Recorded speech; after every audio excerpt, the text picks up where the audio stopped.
ఏమన్నాడు అంబేద్కరు కుల రక్కసితేమన్నాడు.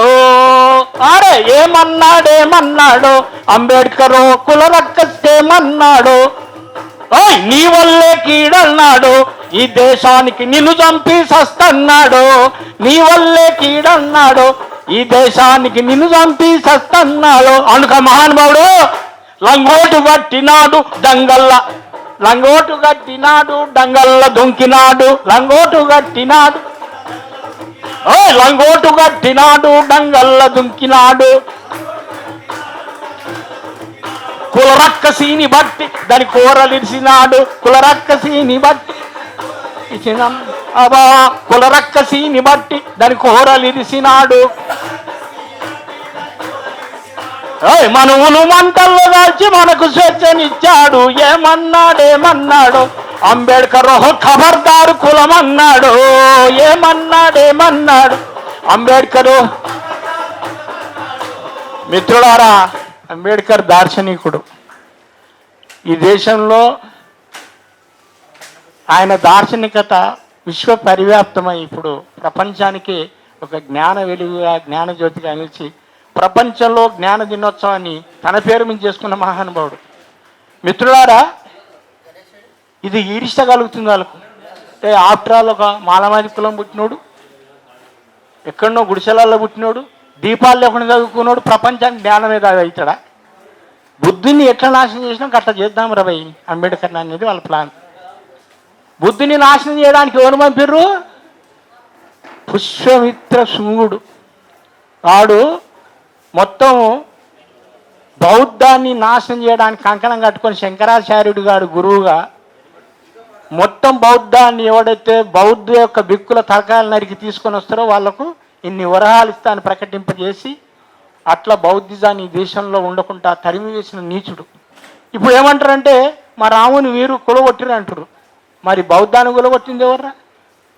మాదిగోడా, మాలోడా, ఎరకలోడా, యానాదోడా, లంబడోడా, గౌన్లోడా, సాకలోడా, మంగళోడా? మీనా కొడుకులే కదరా కులగొట్టింది బౌద్ధాన్ని. ఆ తర్వాత బాపనోళ్ళు కులగొట్టారు. మేమెందుకు కులగొట్టమని ముస్లింలు కూడా. అరే నిలువెత్తు విగ్రహం పర్వతం మీద ఉన్నటువంటి అంబేద్కర్ యొక్క మూర్తిని బాంబులు పెట్టి కూలగొట్టారు. అది చూసినారు పోయి తుర్కోలు ఎట్లా కూలగొట్టారు? మీరు కూలగొట్టారు కదా ముందు. మీలో చూసి నేర్చుకోరాళ్ళు కొడుకులు. మీరు కూలగొడితే మీ యొక్క సాలు పట్టుకొని వాళ్ళు నడుస్తారు. అయితే ఈ చరిత్రని మనం నెమరు వేసుకోకపోతే, ఈ చరిత్రను మనం మననం చేసుకోకపోతే, మనల్ని మనం అప్డేట్ చేసుకోకపోతే ఇక మూతికి ముంత ముడ్డికి ఆకు, మూతికి ముంత ముడ్డికి ఆకు కట్టిన రోజు ఎక్కడ బాయే. మూతికి ముంత ముడ్డికి ఆకు కట్టిన రోజు ఎక్కడ బాయే.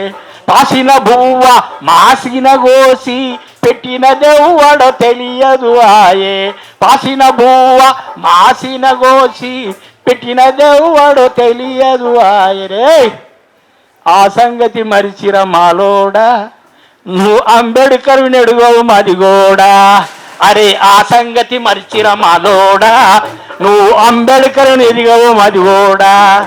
మాలోడా మాదిగోడా, మాలోడా మాదిగోడా. మర్చిపోయినాం అందరం. ఇప్పుడు తెల్లగా పుల్లగా అయినాం. బంగ్లాలు, బిల్డింగ్లు, కార్లు వగైరా వగైరా. అయ్యా బాబాసాహెబ్ వస్తుంటే కార్పెట్లు లాగేసిర్రా లంజ కొడుకులారా. ఆయన నడిచి వస్తుంటే కార్పెట్ లాగేసిర్రు. రారే ఈ మాలమాది కార్పెంటర్ ఎందుకని ఫైల్ ఇస్తే ఆ మంటరాంతనం వస్తే మీదికెళ్ళి ఇసిరేస్తే బాబాసాహెబ్ మనకు తన కొడుకులని తన ఫ్యామిలీని అంతా పొడగొట్టుకొని మన కోసం హక్కు సాధించారు. మనకు బాధ్యత ఉండాలి కదా, ఆయన రక్షించుకోవాలి కదా, ఆయన కాపాడుకోవాలి. ఆయన రక్షించుకోవడం అంటే మనం రక్షించుకున్నట్లు లెక్క. మిత్రులారా, చరిత్రను కొంచెం అధ్యయనం చేద్దాం. ఫస్ట్ బౌద్ధాన్ని నాశనం చేసిన వాళ్ళు ఎవరు? ఆడేవాడు మనువాది.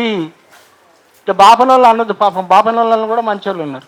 కేలుస్కర్ మహాపండితుడు బాపనోడే అంబేద్కర్ని చదివిపించిన ఆయన. ఎస్ఆర్ శంకరన్ను దళితుల యొక్క హక్కుల కోసం పోరాడినోడు ఒక బాపనోడే. ఇక్కడ మనువాదులు జనవాదులు అని డిమార్కేషన్ చేసుకోవాలి సోదరులారా. మనువాదులు జనవాదులు. మాది వాళ్ళ దాంట్లో మనువాదులు ఉన్నారు, బాపనుల దాంట్లో కూడా మనువాదులు ఉన్నారు.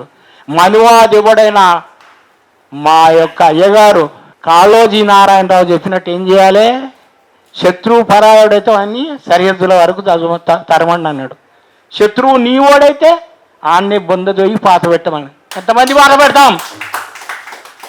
మిత్రులారా, శత్రువులు ఎక్కడో లేరు, మన పక్కనే ఉన్నారు. వాళ్ళని ఖతం చేయకుండా మనవాదులు మనం ఖతం చేయలేము మిత్రులారా. బుద్ధిజాన్ని నాశనం చేశారు.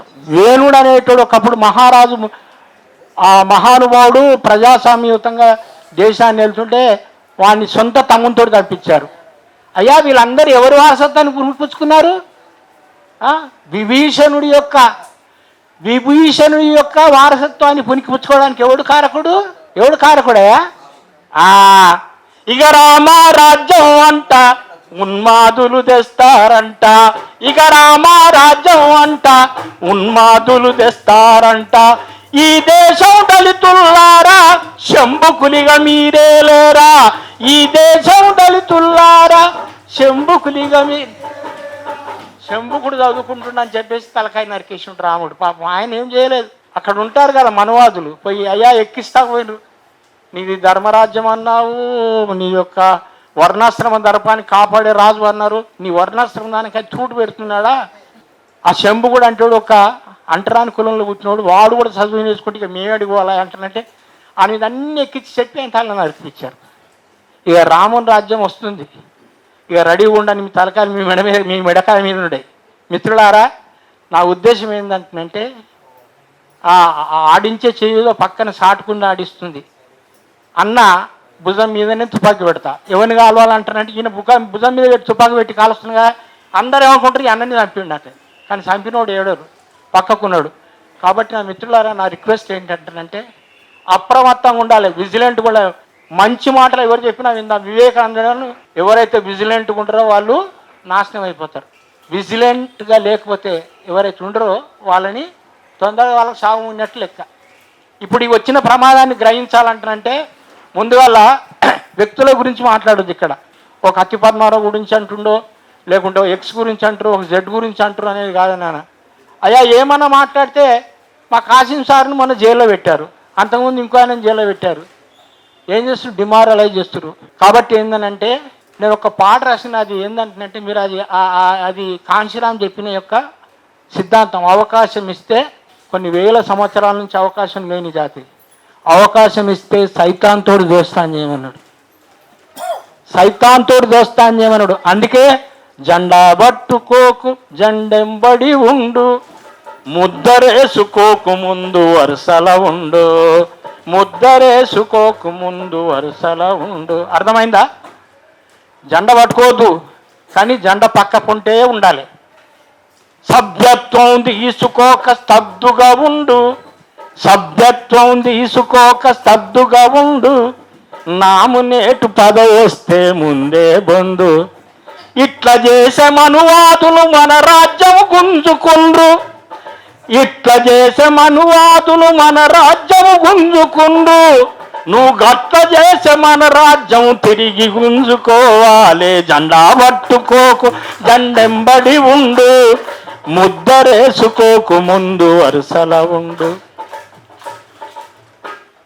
నీ ప్రయోజనమే నీకు ముఖ్యంగా ఉండు, నీ ప్రయోజనమే నీకు ముఖ్యంగా ఉండు. అందుకు ఆత్మగౌరవాన్ని కాస్త సంపుతూ ఉండు.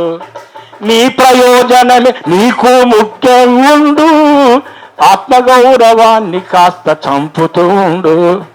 అధికారం పదవి కొరకు పోరాడుతుండు, నువ్వు అధికారం పదవి కొరకు పోరాడుతుండు. ఏ ఎండకు ఆ గొడుగును పడుతూ ఉండు.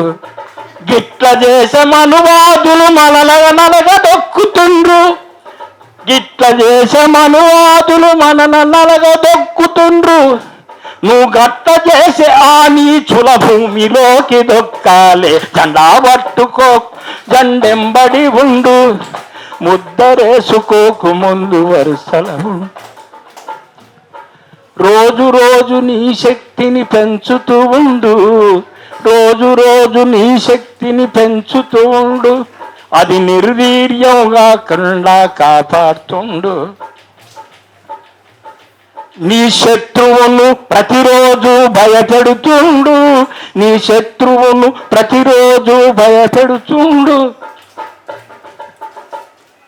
కాని పొరపాటున యుద్ధానికి దిగకుంటుండు. ఈ నీతిని మనువాదులు చాణక్యుడి నీతి అండ్రు, ఈ నీతిని మనువాదులు చాణక్యుడి నీతి అండ్రు.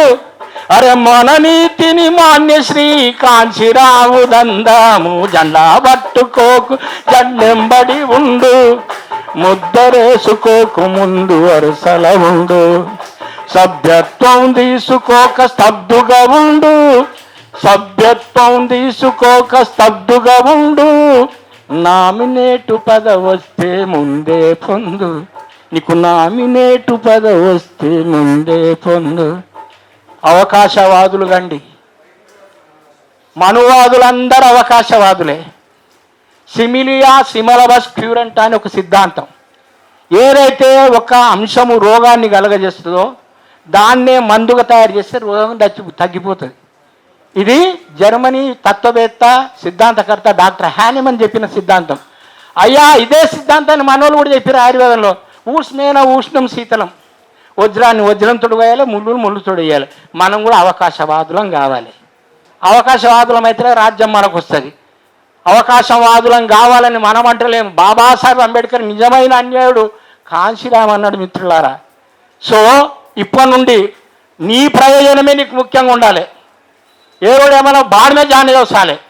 నీ ప్రయోజనం నీకు ముఖ్యంగా ఉండాలంటే నువ్వు ఈ దేశంలో ఒక అవకాశవాదిని కావాలి. సిగ్గుపడొద్దు నాయన, కొంచెం తగ్గించుకోండి మనల్ని మనం. ఎవడైతే మనకు అవకాశం ఇస్తాడో. అందుకే కాంశీరాము నేను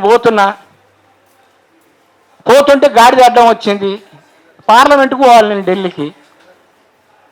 మరి నాకు చేతన అయితే లేదు, గాడిద నా మీద ఎక్కువయా నేను తీసుకుపోతా అన్నది. ఎక్కిండు పోయిండు. ఆ గాడిద ఏంటంటే బీజేపీ గాడిద అన్నాడు. అంత గట్టిగా ఎవరైనా అనగలుగుతారా మిత్రులారా?